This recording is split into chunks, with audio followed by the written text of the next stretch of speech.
Hello there, and welcome to Dr. T for today, August the 31st. We are starting off on stage 1 with a 6K boom cannon on it. I know, crazy, right? Good news is, if you drop yourself on the right-hand side, you can actually be out of range of said boom cannon and just blow up the HQ without taking out anything. But, honestly, Dr. T doesn't matter today. What does matter is, oh my god, forum posts. That's right, the interwebs is alight with speculation over a post about VP matchmaking. Anyways, stage 2, as you can see, there's another 6K boom cannon. This time you do actually have to take it out, but the good news is, on the right-hand side, you can gather up a bunch of free GBE for it, and, you know, really, if it comes right down to it, you can drop a shock on that bad boy and just run your troops right into it, or smoke them in, wait until the smoke's about to drop, and boom, blow up that boom cannon. No, alright, don't worry, the big surprising news is not that, you know, there was a VP matchmaking thread. What's extra cool about this is what was in the thread. It was Mr. R. Light himself posting a post about the new VP matchmaking model and how it works, and he tried to include a visual aid which showed kind of how the VP and HQ level and everything are taken into account.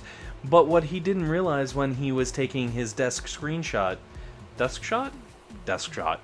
when he was taking his desk shot, was that there was a piece of paper in the background. Completely accidental, I'm sure. And in this picture, ooh, this just got very meta. I heard you like pictures, so I put a picture in your picture, so that you could picture while you picture. That's right. Anyways, so in this picture, there is a thing. I took one look at it personally, and I said, boom, easy button from Staples. That's exactly what this is. Turns out, maybe I could be wrong, but I might be right. Because I know there were people being like, hey, have you guys thought about putting in, like, a nuke where you could, like, maybe this is a nuke silo where, you know, you build it and then you have to, like, charge it up or something, or, you know, put more resources into it and you get, like, a nuke, and then you have a big crazy attack, you drop the nuke and it wipes out a bunch of defenses and does crazy things. Hey, I don't know. Why not, right? Sure. Anyways, the forum has gone, like, ablaze, obviously, with people speculating about what this could mean. Does this mean there's an update? Does this mean there's things going on? Like, some people are saying it's a prototype. One person, actually, that I was reading just recently said that it looks like there's an S on it, so is it some kind of new anti-Scorcher, possibly anti-tank, you know, defense, kind of like boom cannon? Personally, I think it looks more like a triangle with an Illuminati symbol inside of it.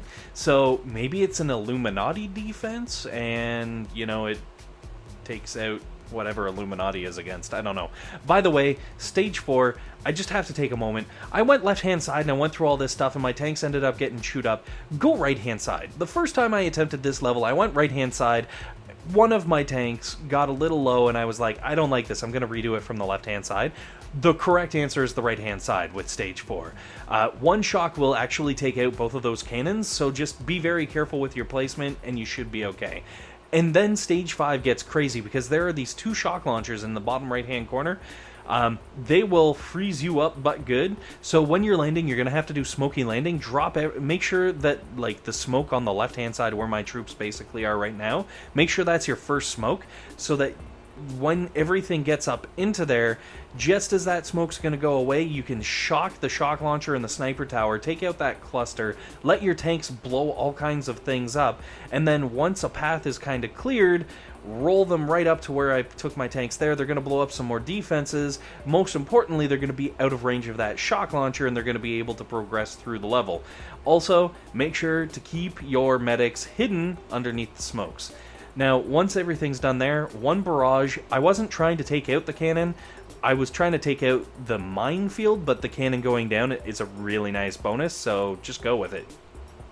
Now, once all that's done, kind of cram yourself up against the left-hand side and let your tanks come around, and they will actually eventually clear out up to the sniper tower and just reflare them back to where that troop health the building health statue is. And that boom cannon can't reach you, none of the shock launchers can reach you, and you should be able to cruise in for a nice easy victory. While you cruise in for said nice easy victory, go back to the forum post that I'm talking about, and I know also when I was kind of looking at it, I had a second impression.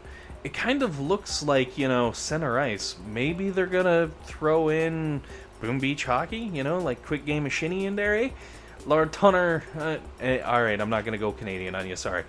Now, it has to happen sometimes. Get the poutine and back bacon, eh? Once you're down with checking out this whole massive thread, hopefully you guys will be able to draw some conclusions yourself. Who knows, maybe by this time there's more information out there than what I saw earlier today. I'm kind of itching to go back and take a quick look, see if maybe anyone's seen any other interesting things going on there. But I digress. We will have to move on to Stage 6, because Stage 6 is pretty tough, I'm not going to lie. There is a boom cannon pretty much smack dab in the middle of the entire island. It's got to go because it'll do bad things. And then there's this cluster of 2 sniper towers and cannon right in the middle of the beach, just waiting for you to land. So throw some critters right into the middle of that. Drop your shock down. What this is going to do is distract the cannon on the left-hand side and the shock launcher, and obviously take out all these defenses. So your tanks can land nice and safely, get into position, start blowing things up. It's all very, very nice. And then once you clear out that little clump of 4, flare yourself into the bottom right-hand corner. I kind of let my tanks go a little longer than probably necessary. You could flare everything down a lot sooner.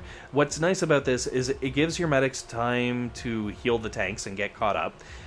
It gets you out of range of the shock launcher, and it puts you on this lovely natural path of taking out these defenses on the very far right-hand side, where you can just kind of coast your way through. Also, as you're doing that, make sure you throw critters into the back there, kind of like I did, because what this is going to do is distract that shock launcher long enough that you can roll all your tanks in and take everything out. Once everything on the right hand side is taken out, go up to the top, and they're naturally going to move into the crates there, which will lead them into the cluster of defenses. That's cool. One shock takes out all those defenses. As you can see, it'll take out everything from the cannon to the sniper tower. And if you've got a little extra GBE and you just want to toss it around, you can throw some barrage or artillery in there. Just speed things up a little bit for your tanks so they kind of get through that sooner. And then from, the point of taking all that stuff out, you can either let your tanks just kind of roam, and they're going to take out the HQ, get you a nice easy win, or you can flare them up into the top corner, get things a little tighter, and hopefully reduce the number of defenses who are shooting at you, including that sniper tower, because it can be a pest. And that will bring us on to Stage 7. And I'm not going to lie to you, I'm upgrading one of my landing craft today, and I took one look at Stage 7 and said, no, thank you. So I switched over to the Smooka, except for one boat of tanks, and this is how we do. So be very careful. There is a shock mine behind the shock launcher and a regular mine behind the cannon, just waiting there. So I threw a barrage to clear out that whole mess. I then threw an artillery to pick up a little extra GBE, because why not? And then I did a 3 smoke landing. I'm sure I could have done it in 2, but I didn't want to risk it. I wanted to get through. I wanted to get that nice, easy, sure win, basically. So I threw my smokes, flared way back behind the mortar, and then started my path up. Now the good news is the mines are not super high level. As you can see, I kind of hit one there. And the good news is very few smokes required to get up there. Obviously, once you're up there, drop a heal, top everyone off, point them at the HQ, and then with 3 shocks, you can take out all the defenses pretty much. But you're going to have to be very careful, especially with the one close to your Zookas, because you can take out both of the mortars, the shock launcher, and the rocket launcher, but you don't want to take out your own Zookas, so be very careful with that one. On the other side, you could take out all the mortars and rocket launchers and everything, but again, you gotta make sure you place it just right to catch everything, and then obviously the one rocket launcher all by itself, who cares? Anyways, guys, thank you very much for watching. Hopefully this has been helpful, hopefully it's been entertaining, and most importantly, hopefully you guys have a fantastic day while you check out the forums to see what happenings are a-brewing.